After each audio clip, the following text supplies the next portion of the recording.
அஸ்ஸலாமு அலைக்கும் வரஹ்மத்துல்லாஹி பரக்காத்துஹு. நபி ஸல்லல்லாஹு அலைஹி வஸல்லம் அவர்கள் கூறுகிறார்கள், அல்லாஹுவினுடைய வீட்டில் ஒரு கூட்டம் ஒன்று கூடுகிறது. அவர்கள் அல்லாஹுவினுடைய வேதத்தை ஓதுகிறார்கள்.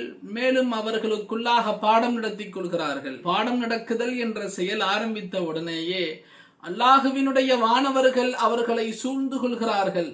அல்லாஹுவின் ரஹ்மத் அவர்களை மூடிக்கொள்கிறது. வானிலிருந்து அவர்களின் மீது நிம்மதி இறங்குகிறது. அவர்களை பார்த்த அல்லாஹ் தன்னிடமிருக்கும் மாணவர்களிடத்தில் புகழ்ந்து பாராட்டுகிறார். மாணவர்களில் சிலர், யா அல்லாஹ், அவர்களில் ஒருவர் கல்வியை தேடி எங்கு வந்தவர் அல்ல என்று சொன்னவுடன் அந்த கல்வியாளர்களுடன் அமர்ந்திருப்பவரும் கூட நிராசையாக மாட்டார் என்பதாக அல்லாஹ் சுப்ஹானஹு வ தஆலா கூறுகிறார். அல்லாஹுவினுடைய குர்ஆனை ஓதி அதை பாடம் நடத்தி அது சம்பந்தப்பட்ட விஷயங்களை பேசக்கூடிய இடம் மதரசாக்கள். அந்த இடத்தை பற்றி ஸல்லல்லாஹு அலைஹி வஸல்லம் அவர்கள் நமக்கு விளக்கி கூறுகிறார்கள்.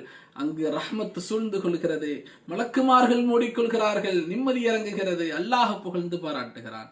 அன்பானவர்களே, தங்களுடைய பிள்ளைகளை சிறந்த ஆலிமாகவும் ஹாஃபிலாகவும் ஆக்குவதற்கான சிறந்த தேர்வாக நம்முடைய மதரசத்து சாதியா தங்களுக்காக இருக்கும். தங்களுடைய பிள்ளைகளை தாங்கள் மதரசாவில் சேர்க்க விரும்பினால் இந்த கீழே வரக்கூடிய இந்த நம்பருக்கு தாங்கள் வாட்ஸ்அப்ல அட்மிஷன் என்று மட்டும் ஒரு வாட்ஸ்அப் செஞ்சு விடுங்க. இன்ஷா அல்லாஹ் நாங்கள் உங்களுக்கு கால் செய்வோம். தங்களுடைய விவரங்களை கேட்டு தெரிந்து கொள்வோம்.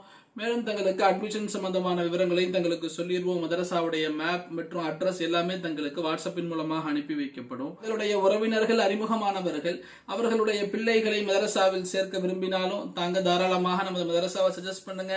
இந்த செய்தியை அதை தேடக்கூடிய மக்கள் வரைக்கும் இன்ஷா அல்லாஹ் தாங்க கொண்டு சேருங்க. அல்லாஹ் சுப்ஹானஹு வ தஆலா நமது மதரசாவை அல்லாஹ் கபூல் செய்தருள் புரிவானாக. அங்கிருந்து சமுதாயத்திற்கு பயன் தரக்கூடிய ஆலிம்களையும் ஹாஃபில்களையும் அல்லாஹ் வெளியாக்குவானாக. தங்களுடைய துஆக்களையும் அதை இணைத்துக் கொள்ளுங்க. அஸ்ஸலாமு அலைக்கும்.